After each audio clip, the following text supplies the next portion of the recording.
have any public participants this evening? Okay. By the way, as Doug comes up here, you know, the discussion about entities picking on people that can least afford it, well, I think that is also a situation in the when we talk about the mobile home rent panel. But Doug now has stepped up, and he is the chair, so we'll see how we're doing. All right, Doug, come on, give it. And for the anniversary party, I think you should invite the Rubber Ducky Brigade, whatever for your anniversary celebration. My name's Douglas Fraser. Like Alan said, I'm the chairperson of the Manufactured Home Park Rent Adjustment Panel, which is a panel at the City Hall. We discuss rent increases on manufactured home space rent.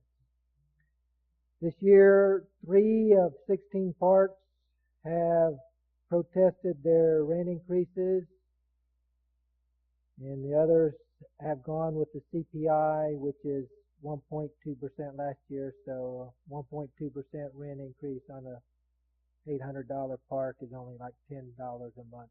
So the last couple of years have been good for those. Sand Canyon got a CPI plus the panel decided to increase a $5 out of a $15 proposed rent, so that was good on their government services. Number 2, Polynesian Park, they got a CPI plus they protested road repairs and other repairs.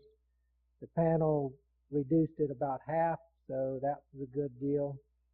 Caravilla has yet to start. Their first meeting is February 6th. So the meeting will be at City Hall. It's open, public, Brown Act governed meeting. So come down on February 6th, and everybody's invited to see how we operate. Any questions? Thank you. Have a good evening.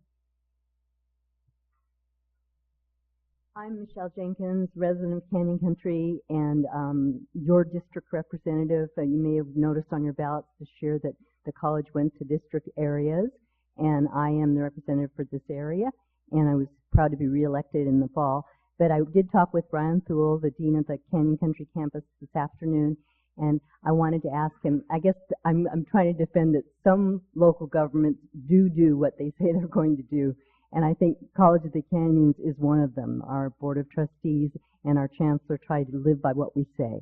And the Canyon Country campus will be celebrating its 10th anniversary this year, and so there'll be events planned around that. We'll have another star party in May. If you've never gone up to one of those, they're really interesting to go to. And so I'd encourage anybody to take the time to go up there. And just an interesting little anecdote, I think. Ryan told me this, that our Canyon Country campus in the course of, 9.5 years is now larger than 10 of entire community college campuses in the state of California. So we've been really successful, and all the citizens in Canyon Country really supported us, as well as students coming to Canyon Country in particular from other parts of the Santa Clarita area. So thank you. That's all I wanted to say. Thanks, Al.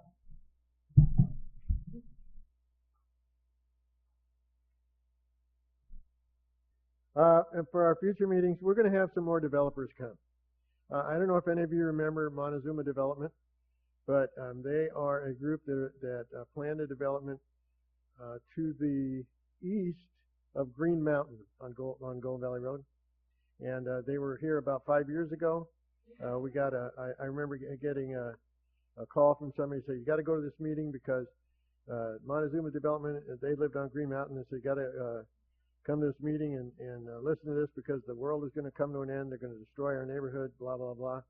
And we went there to find a gentleman who anticipated virtually everything that the community was worried about, and proposed a project that was going to stabilize a fault, was going to add to people's property that were where they stabilized it on the hill and that they were willing to deed it to them.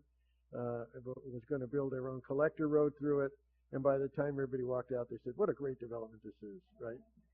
So they're going to come back now. The economy is picked up. They actually called us. They're I'm trying to remember exactly where they are. They're local from a standpoint of being in Los Angeles, but they're not in the Santa Clarita Valley. And they called us and they said, "We want to come back and talk to you guys again." So I thought that was really great. I talked to for March. I spoke with Steve Valenziano, who is one of the partners in Vista Canyon Ranch, and he wanted to come and visit us, particularly after you heard about Sand Canyon Plaza, because a lot of the water for irrigation is going to come from their water treatment plant. So one of the things that Vista Canyon is going to do is they are building their own. They're not connecting right away to the Santa Clarita Valley sewage district. They're creating their own. They're building their own treatment plant, which will have to include RO to meet all the requirements. And Vista Canyon had already talked about setting up some settling ponds. So I'm just curious when I'll call Steve and see if those settling ponds are different from the ones that we're hearing about from Tom, or if they're the same, or if they're combined effort. But when people were asking about where the water was going to come from, Tom at one time was looking at it from a standpoint as if Vista Canyon didn't build their water treatment plant, but since they are, we'll see where those two projects come together. But anyway, yes, ma'am. Yes, you may. Okay. At the special election meeting last night, Marsha McLean thanked everybody for coming, all of the candidates, and they were so excited about having so many new faces, and she wanted all of them to continue on and get involved in civic engagement organizations. And she turned and said to whoever, we should, let's see if we can't get some of those going or something like that. Do you guys feel tonight that you have been involved in a civic engagement committee?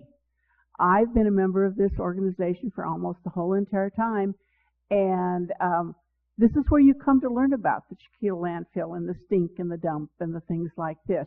If that's not civic engagement, I don't know what it is.